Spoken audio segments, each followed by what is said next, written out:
আজকে হচ্ছে আমাদের ডে 43 অ্যান্ড আজকে আমরা কোনো প্রকার ট্রেড করব না, আমাদের প্রিভিয়াস ভুলগুলো নিয়ে আলোচনা করব। কারণ আজকে আমাদের রুলসে ট্রেড অফ লেখা আছে, আর আমরা আমাদের রুলসটা এমনভাবে মেনটেন করতেছি যেন আমরা মাসে শুধুমাত্র 15 দিন ট্রেড করি। তার মধ্যে যদি আমরা 7 দিন অথবা 8 দিন প্রফিট করতে পারি, তাহলে ওভারঅল আমরা $6 থেকে $7 প্রফিট করতে পারবো। তো এই কারণে এই রুলসটা ফলো করা। আর আমাদের ব্যালেন্স আছে, আমাদের কোডেক্স অ্যাপে আছে হচ্ছে $60, আর আমাদের বাইন্যান্স অ্যাকাউন্টে আছে $23। টোটালি আমরা $30 দিয়ে এই জার্নিটা শুরু করছিলাম এবং $30 আমাদের আছে।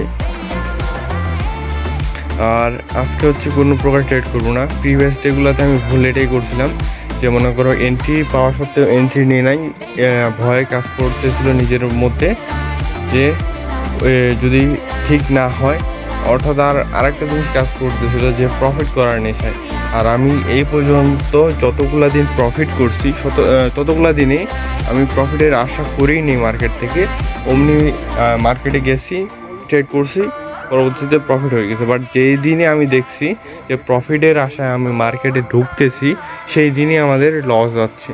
তো এটার কারণে আমাদেরকে ঠিক করতে হবে, মানে প্রফিটের আশায় মার্কেটে যাওয়া যাবে না। মনে করো কিছু শিখবো, ওই আশায় মার্কেটে যাব, এই থিঙ্কিংটা আমরা রাখবো। আর আজকে শুধু ভিডিওটা করতেছি যে আমরা চ্যালেঞ্জটা কন্টিনিউ করতেছি সেটা দেখার জন্য, এর বেশি কিছু না। তো দেখা হচ্ছে নেক্সট ভিডিওতে ডে 45-এ।